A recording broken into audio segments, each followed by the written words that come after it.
Halo teman-teman sekalian, kembali lagi di video saya kali ini. Di sini saya akan membahas dua topik pembahasan. Tapi sebelum itu, saya akan memperkenalkan diri saya. Teman bisa lihat, ini adalah biodata singkat dari saya.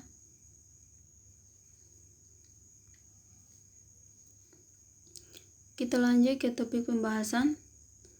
Topik yang saya bahas hari ini adalah pengertian perkembangan peserta didik dan pengertian psikologi perkembangan peserta didik. Yang pertama, pengertian perkembangan peserta didik.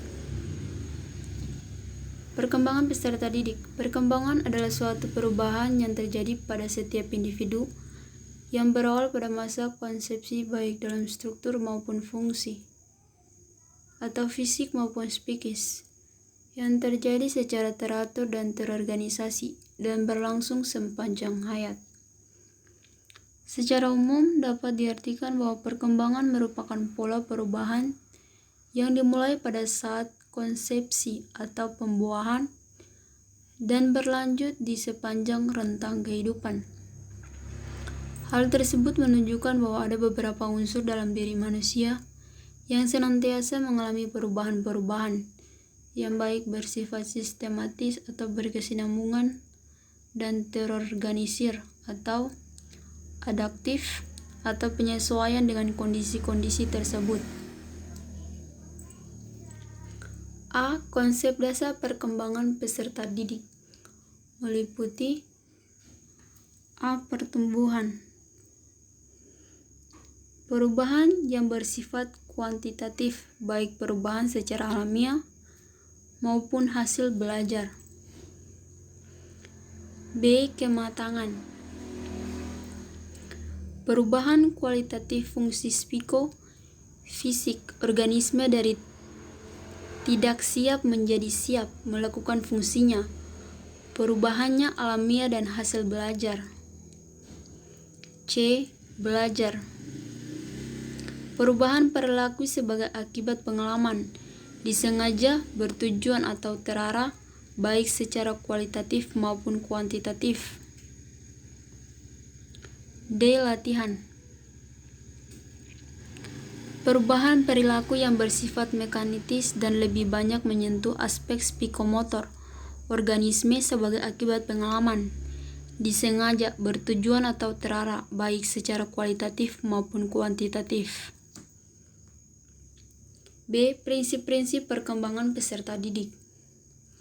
A. Prinsip kesatuan organisme. Prinsip ini berbunyi bahwa anak merupakan suatu kesatuan fisik dan psikis atau satu kesatuan dari komponen tersebut. Antara fisik dan psikis satu sama lain saling mempengaruhi, dalam artian setiap komponen tidak berkembang sendiri-sendiri, tetapi dipengaruhi juga oleh komponen yang lain agar hasil belajar bisa maksimal. B. Prinsip predestinasi.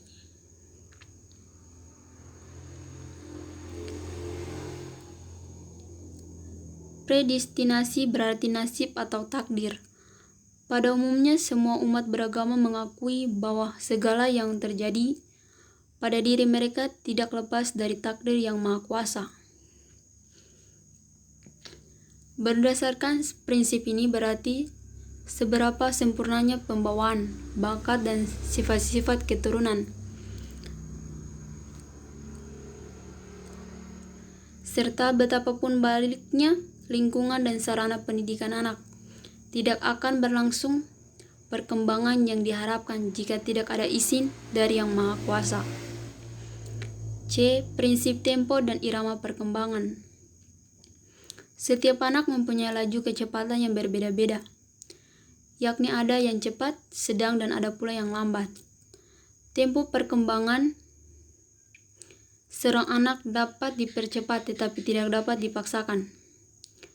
Selain tempo perkembangan juga berlangsung sesuai dengan ritmenya. Ada kalanya laju perkembangan berjalan cepat tetapi pada waktu berikutnya sedikit pun tidak tampak kemajuan.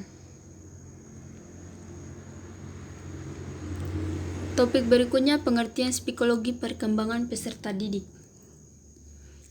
Dewasa ini, psikologi merupakan suatu disiplin ilmu yang sangat besar manfaatnya bagi kehidupan manusia. Memang semua disiplin ilmu ada manfaatnya, tetapi tidak ada suatu disiplin ilmu seperti psikologi yang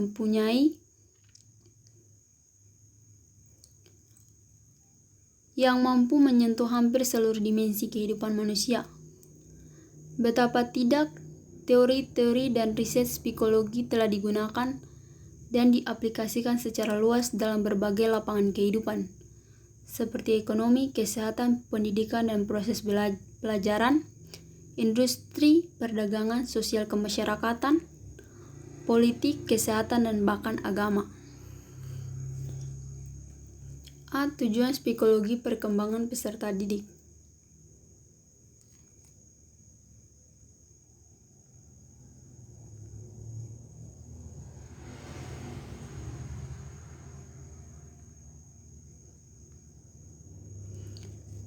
Sebagai sebuah disiplin ilmu dan mata kuliah kelompok dasar keguruan atau MKDK yang diberikan kepada mahasiswa calon pendidik di LPTK, maka psikologi perkembangan peserta didik bertujuan 1.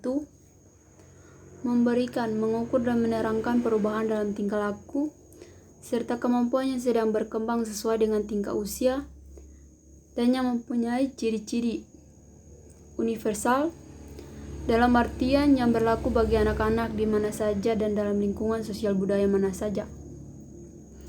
2. Mempelajari karakteristik umum perkembangan peserta didik baik secara fisik, kognitif, maupun psikososial. 3. Mempelajari perbedaan-perbedaannya yang bersifat pribadi pada tahapan atau masa perkembangan tertentu. 4. Mempelajari tingkah laku anak pada lingkungan tertentu yang menimbulkan reaksi yang berbeda. 5. Mempelajari penyimpangan tingkah laku yang dialami seseorang, seperti kenakalan-kenakalan, kelainan-kelainan dalam fungsionalitas inteleknya, dan lain-lain. B. Manfaat psikologi perkembangan peserta didik. 1. Dapat menghadapi anak didiknya secara ketat sesuai dengan sifat-sifat khas yang ditampilkan anak didiknya. Contoh, anak berumur 6-12 tahun yang perkembangannya normal, menunjukkan tingkah laku produktif tinggi atau Erikson 1960. Pada periode ini, anak ingin berbuat sesuatu yang menunjukkan hasil, memiliki ide yang banyak yang ingin ditampilkannya.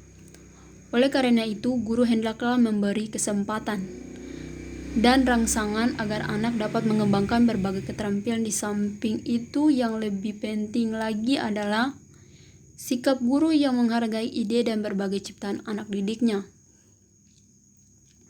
dengan sengaja, bukan hanya secara sabil lalu. Jika guru melakukan hal itu, maka dalam diri anak akan timbul perasaan yang yakin diri bahwa ia mampu dan harga dirinya akan meningkat. Kedua, dapat memiliki dan menentukan tujuan, materi, alat, dan strategi pembelajaran yang sesuai dengan tingkat kemampuan intelektual anak didik. Siswa sebagai siswa sekolah dasar khususnya kelas rendah sedang dalam tahap berpikir konkret permulaan. Oleh karena itu, tujuan belajar hendaklah yang sederhana dan dalam bentuk tingkah laku yang jelas. Demikian pula materi belajar hendaklah terkait dengan pengalaman anak yang ada di sekitarnya. Contoh, anak dalam belajar membaca, maka materi belajar hendaklah terdiri dari kata-kata yang pernah dialami anak melalui pengalaman lingkungan.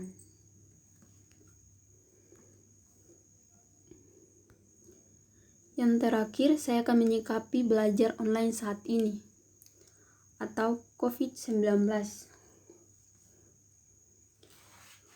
Dalam penyebaran virus COVID-19, maka selaku mahasiswa atau siswa-siswi